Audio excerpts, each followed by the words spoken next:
એટલે જેટલી પણ પુષ્ટિ માર્ગની અંદર સામગ્રીઓ આવે છે, જે કેસરવાળી આવે છે, એ સંયોગ રસ પ્રધાન સામગ્રીઓ છે. અને જ્યારે પણ ઉત્સવો આવે ત્યારે કેસરવાળી સામગ્રી ખાસ ધરવામાં આવે. જ્યારે સામગ્રી ધરો ને તો યાદ રાખજો. આપણે ચંદન પણ ધરીને અત્યારે શું ચાલે છે? ઉષ્ણકાલ. ઉષ્ણકાલની અંદર ઠાકોરજીને ચંદન સમર્પવામાં આવે અઠવાડિયામાં એકવાર શ્રીઅંગ ઉપર, કેમ કે ઠંડી લાગી જાય ને તો ઠાકોરજીને કોમલ સ્વરૂપ છે. પણ ચંદન દાની હોય કે ચંદનનો બંટા હોય એની અંદર ચંદન પધરાવવામાં આવે કે જ્યારે પણ પ્રભુની ઈચ્છા થાય તો ચંદન અંદરથી પોતે લે, યા ગોપીજનો આસપાસ બિરાજતા હોય તો પ્રભુને ચંદન ધરી શકે. તો આપણે કેવું ચંદન મિશ્રિત કરીએ? તો ચંદનની અંદર ગુલાબજલ, ચોવા અને કેસર અને થોડું બરાસ, આટલું ભેગું થઈને આપણે ચંદન ઠાકોરજીને સમર્પિત કરીએ યા બંટામાં પધરાવીએ. હવે જો આટલી વસ્તુ ભેગી કરશો ને તો એનો રંગ જોજો.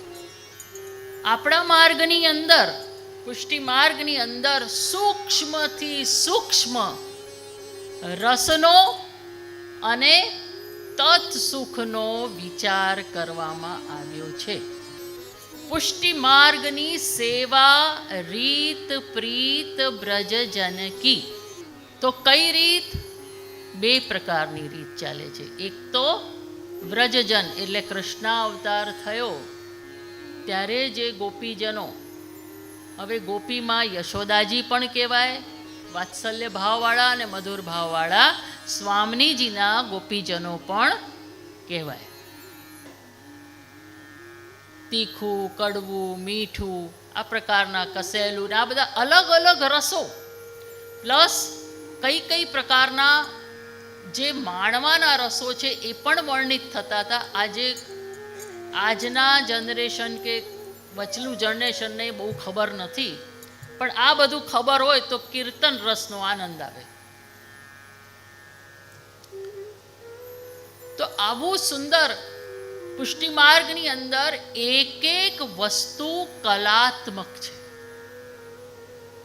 કલાનો ભંડાર છે. એટલે જ પ્રભુને શું કહેવાય છે? કલા નિધાન, કલાના અધિપતિ. શિવજી નટરાજ છે તો ભગવાન કૃષ્ણ નટવર છે. નટવર, નટો નટ જેના અંદરની એની શ્રેષ્ઠતાઓ છે એટલે કલાની. પ્રભુ કોઈ પણ વિષયમાં સુંદર એ રૂપ ધારણ કરીને એક સુંદર વસ્તુને ધારણ કરવાની પોતાની ક્ષમતા છે, એટલે નટવર છે. કલાઓમાં શ્રેષ્ઠ છે. વર એટલે શ્રેષ્ઠ. વર શબ્દ છે ને એ શ્રેષ્ઠતાને ગણાયો છે. આપણે કેમ પતિને વર કહેવાય છે?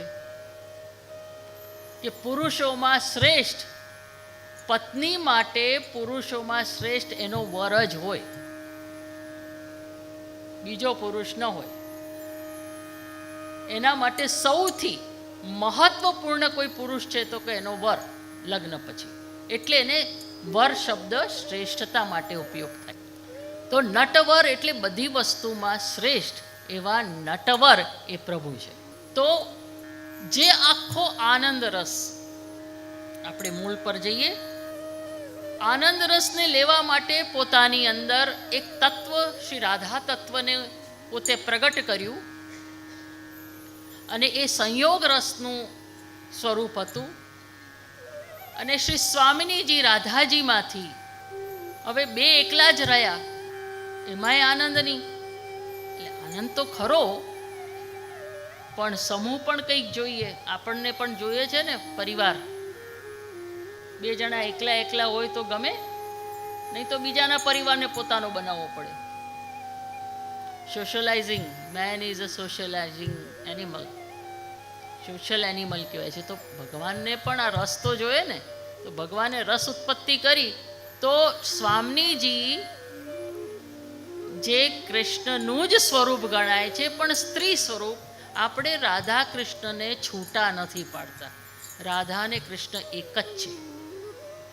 તો રાધાજીએ પોતાની અંદરથી અનેક ગોપીજનો પ્રગટ કર્યા, અનેક. હવે એ બધા કયા ગોપીજનો પ્રગટ થયા? આમાંય ભાવ છે. હવે તમે આટલા બધા જણા બેઠા છો, બધાના સ્વભાવ એક સરખો છે ખરો? પણ તમારા મેળ મેળાપનો કમ્પેટેબિલિટી જોઈએ તો કોઈકને કોઈક બહેનો સાથે તમને મેચિંગ થઈ જતું હશે.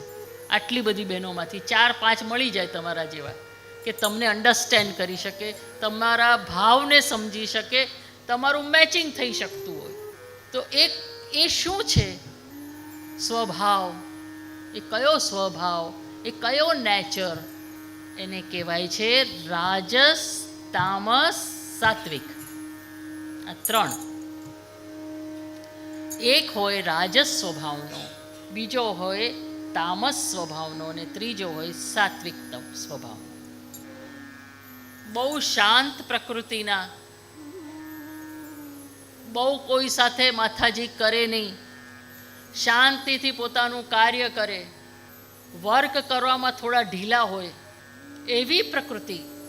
અને ઊંડા પણ હોય, ઘણું બધું અંદર હોય, બોલે ઓછું પણ અંદર ઘણી બધી વસ્તુ સમાયેલી હોય, ઘણું એજ્યુકેશન પણ હોય, ઘણું જ્ઞાન પણ હોય, પણ પ્રગટ ન કરે.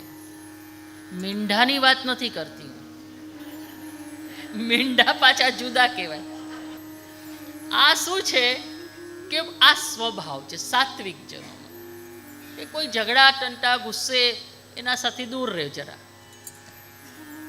કોઈ 2 શબ્દ બોલે તો શાંતિથી ચાલ્યા જાય, પણ બહુ માથાજીક ન કરે. આ સાત્વિક સ્વભાવ કહેવાય. રસ બધા જ હોય પણ સ્વભાવ સાત્વિક. રાજસ કેવો હોય? આપણા બધામાં અત્યારે રાજસ તત્વ ઘણું છે. રાજસ એટલે શોખીન. આ બહેનોને આપણે પૂછીએ કે સાડી પહેરવાનો શોખ છે ને, તો બધા જ કહેશે હા. સાડીઓનો બહુ શોખ, ઘરેણાનો બહુ શોખ, સજાવટનો બહુ શોખ, ઇન્ટિરિયર ડિઝાઇનિંગ, ઘરમાં બધું આમ તેમ બધું કરવું, જમવાનું હોય એનું પ્રેઝન્ટેશન બહુ શોખ. એટલે બધી વસ્તુ, કલાઓમાં બધામાં શોખ જેને વધારે હોય, શોખીન હોય. અને કેવા હોય કે તમારી જાતમાં તમને જે બધું ફીલ થાય ને, તમે એને એક્સપ્રેસ કરી શકો. એટલે વેરી એક્સપ્રેસિવ. તમારી બોડી લેંગ્વેજ જ એવી હોય કે એક્સપ્રેસિવ હોય. તો એ બધા કયા કહેવાય? રાજસ. હવે આવ્યું તામસ. તામસ કેવા હોય? જિદ્દી સ્વભાવ. ધારે એ કરે, બોસિઝમ કરે, જે કામ લીધું એ પછી પૂરે થયા સુધી છોડે જ નહીં. અને ઝઘડોય કરે તો પૂરો જ કરે, એમાં બાંધછેડ નહીં. જે હોય બધું જ. પ્રેમ કરે તોય એક્સ્ટ્રીમ, એટલે એક્સ્ટ્રીમિટ જે હોય જેટલું પણ, એ બધું તામસમાં. આ સ્વભાવની વાત કરું છું. આ બધું આપણા સંસારના રસો છે 3.